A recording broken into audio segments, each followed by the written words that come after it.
అందరికీ నమస్కారం.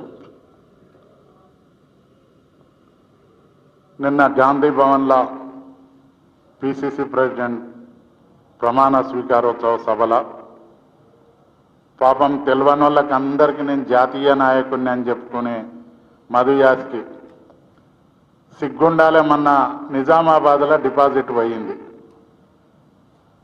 పాపం అమెరికాకు పోయేటోళ్ళకి వచ్చేటోళ్ళకి పరుపులు వేస్తాడో మెత్తలేస్తాడో ఆయన తెలియదు. కానీ అట్లా అందరికీ పరిచయం అయి 2004లో రాజశేఖర్ రెడ్డి గారి ఇమేజ్ల నిజామాబాద్ టికెట్ స్వర్గీయ శివశంకర్ గారికి ఇవ్వాల్సిన టికెట్ను డి శ్రీనివాస్ గారు, షబ్బీర్ అలీ గారు కలిసి మధు యాస్కి పైసలు ఇస్తే ఈయనకు పైసలకు కొనుక్కొని కాంగ్రెస్ పార్టీ పుణ్యాన ఎంపీ అయిండు.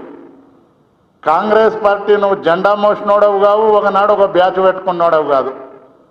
నేను 1984 సంది కాంగ్రెస్ పార్టీలు ఉన్నా. 1992లో స్వర్గీయ విజయభాస్కర్ రెడ్డి గారు ముఖ్యమంత్రిగా ఉన్నప్పుడు మార్కెట్ కమిటీ చైర్మన్ అయినా. మార్కెట్ కమిటీ చైర్మన్ పోస్ట్ అంటే ఆయన ఎమ్మెల్యే జ్యూడిజిక్షన్ అంత ఉండేది. మధు యాస్కి గారు నీకేమి తెలియదు. పాపం ఆ మల్రెడ్డి రంగారెడ్డి సోదరులు ఆన్నో ఎన్నో నూకుడు బండ్ల కాన్నో కంకర మిషన్ల కాన్నో కొత్తిండ్లు కట్టేటోళ్ళ తాన్నో కొట్టుకొచ్చిన పైసలల్లా నీకింత కుక్క బిస్కెట్ వేసినట్టు 10 5 ఇస్తారేమో అలా పైసలకు ఆశపడి నిన్న జరిగే మీటింగ్ ఏంది? నువ్వు మల్రెడ్డి రంగారెడ్డి తమ్ముని అన్నని పొగుడుడేంది? సుధీర్ రెడ్డిని సబితమ్మని తిట్టుడేంది? నీ పేరు గోనె ప్రకాష్ రావు గారిని అడిగితే నీ భాగవతం అంతా బయట పెడతాడు. నీ పర్సనల్ లైఫ్ కాడికి వెళ్ళి బయట పెడతాడు. నువ్వు బీసీ నాయకుడిని అని చెప్పుకుంటావు. నీకు సిగ్గుండాలి.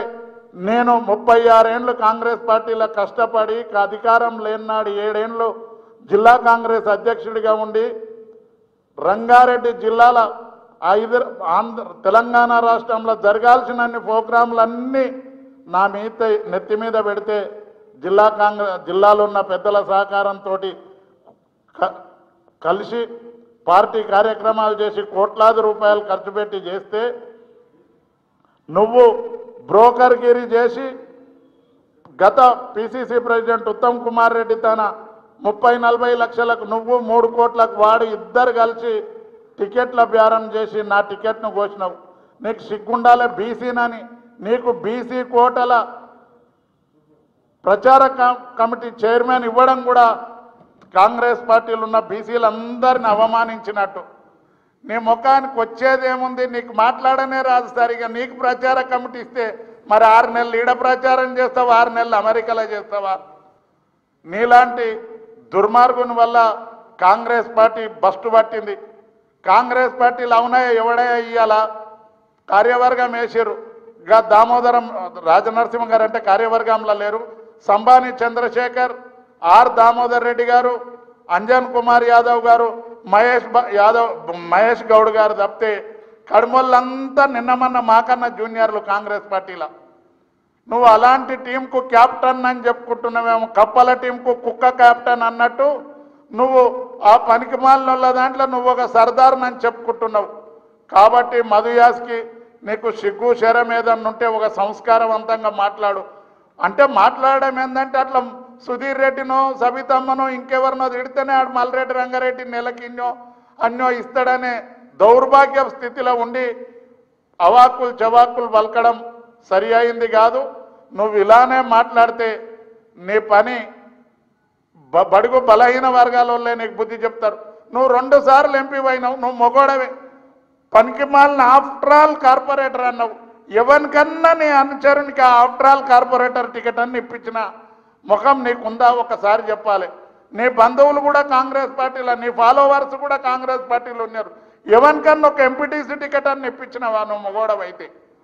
కాబట్టి నువ్వు బీసీల పేరు చెప్పుకొని పదవులు తీసుకొని కొంతమందికి లాలూచేయి, పైసలకు లాలూచేయి, లత్కోర్ చేతలు చేసేది మానుకోవాలి. మళ్ళొకసారి నువ్వు ఆ దుర్మార్గుల పేర్లు, ఆ బ్రోకర్ గాళ్ళ పేర్లు, మల్రెడ్డి సోదరుల పేర్లు చెప్పుకొని నీ గౌరవం, పార్టీ గౌరవాన్ని నాశనం చేయకు. నీలాంటి వాడు ఉంటే కాంగ్రెస్ పార్టీ ఎప్పటికీ ముంగట పడదు. పాపం పిసిసి ప్రెసిడెంట్ రేవంత్ రెడ్డి కూడా తెలియనట్టుంది బ్రోకర్ గాడని.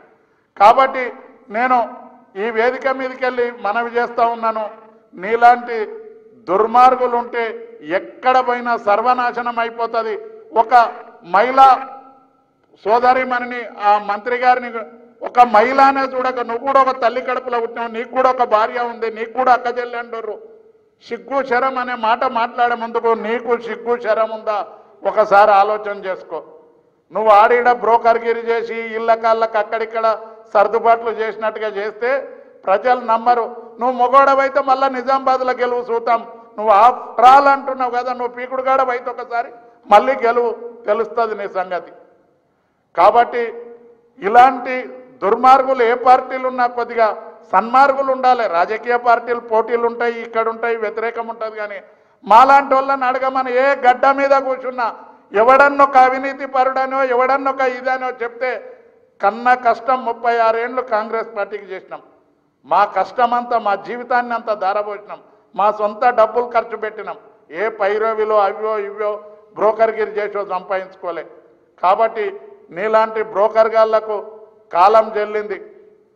మీలాంటి వాళ్ళు కప్పల తక్కెల్లాగా ఎంతమంది అయితే ముఖ్యమంత్రి గారికి సమానం. ఇవాళ ప్రపంచ చరిత్రల ఏదన్నా ఒక దేవాలయానికి పోతే కృష్ణదేవరాయల పేరు చెప్తారు.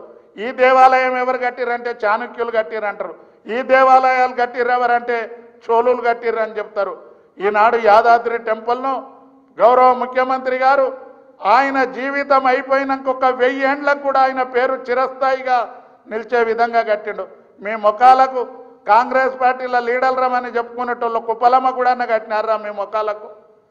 ఇవాళ కాళేశ్వరం ప్రాజెక్ట్ కోనసీమను తలపించే విధంగా తెలంగాణ రాష్ట్రం పైరు పచ్చలతోటి విరాజిల్లుతుంది.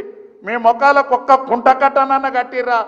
ఏదో మా తాతలు నేతులు నాకిర్రు, మేము మూతులు నాకుతున్నామని నెహ్రూ గారు కట్టిర్రో, ఇందిరాగాంధీ గారు కట్టిర్రో, వాళ్ళ పేర్లే తప్పితే దొంగల్లాగా దోసుకునుడే సరిపోకపోయా మీకు.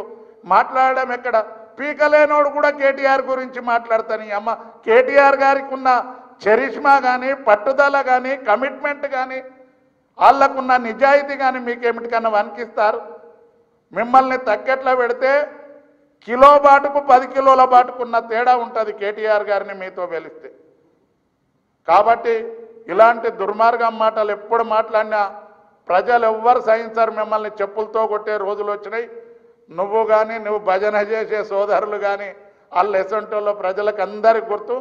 మధుయాస్కి ఇకనైనా నువ్వు చదువుకున్నాడవు కాబట్టి ముడ్డి నోరు 2 మూసుకొని మంచిగా మాట్లాడేది నేర్చుకో. ఇంతకన్నా ఎక్కువ నోరు తెరుస్తాం, జాగ్రత్త అని చెప్తూ క్లోజ్.